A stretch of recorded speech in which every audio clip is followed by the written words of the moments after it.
There's no such thing as white witchcraft. Witchcraft is witchcraft. Tarot cards, card reading, everything to know about astral projection, Tibetan Book of the Dead, Buddhism, anything there was to know about spirit guides. And what I would do is I would astral project out of the body, enabling spirits to come in, because in witchcraft, I believe that if I could get my own spirit, I could be empowered by bringing spirit guides in.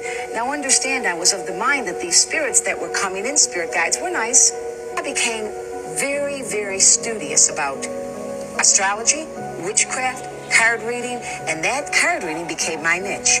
Sid, I would walk into a room with a deck of cards and read everybody's mail, just by that deck of cards, and I thought I was the best thing since the McDonald's hamburger. I thought I had finally come to a place of prominence because I could intimidate people. I could make them afraid of me because I was operating in these powers. And I never knew they were demonic, or I thought that I had come into this great power that I had been looking for. The trouble is, when you play with the devil, he doesn't play fair. He'll give you everything you want, all the drugs you want, all the women you want, all the promises, and all the power you want. And when he's done with you, he'll kick the legs out from under you. That's why you hear rock stars sometimes say, I sold my soul to the devil. Because once you make that trade, he'll give you what you want. But people need to understand that the devil is not sharing his kingdom with anyone. He's selfish and hateful, and his personality is that of hate and violence. And so as I began to encounter these spirits, from a pleasant person, even though I was a fall-down drug addict, I began to take on the personality of the devil. I began to act. I began to hate. I began to all the more. And I love to see people hurt. Like, I'd like to do a card reading where I knew a man was committing adultery. I'd name names, and it was just an evil behavior. And so here I was with these spirits, operating in this power, cursing people. I cursed one man, said he fell 3 stories into a wheelbarrow. Thank God that wheelbarrow was there, because he would have been killed. I was astral projecting. I was studying all this witchcraft. I thought everything was wonderful. The same spirits, as you said in the opening, that gave me power began to turn on me. Why would they turn on you? Because the personality of spirits of darkness is not a nice, friendly personality. I thought I had arrived.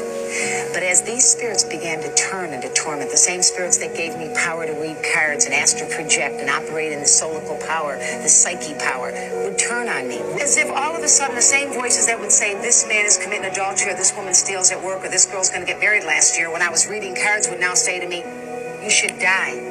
It's better to just die. Said I would walk around with a gun in my mouth. I can remember the metal used to burn my tongue. I would just suck on a gun, waiting for the moment to stop this power that I had entered into, to stop the destruction of my mind. My drugs increased. I would take needles, Sid, and people that were the worst drug addicts in town would not get high with me. I would go into a bathroom and take a needle and bang it into my arms. I had thick growths all the way down. Today you can see they're totally gone, but thick growths and abscesses all the way up and down my arms. In that drug state, I'd go out and become even more promiscuous, hoping that someone would just love me for a little while. And that's what our kids are doing today, Sid. They want somebody to love them for 15 minutes. That's why sex has become an everyday movement. Then one day, a young woman approached me named Linda Smith. And you know what, Sid?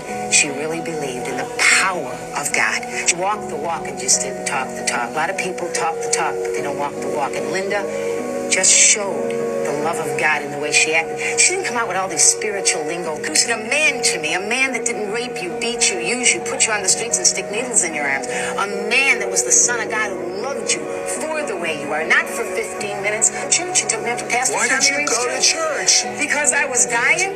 And there was no hope. I figured I'm going to die anyway. Let's go see. And you know what really influenced me, to be very honest, in the last few minutes of this program?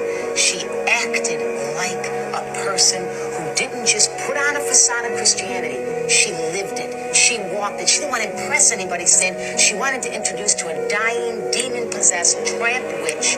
She wanted to introduce that human being to a man who'd change her life.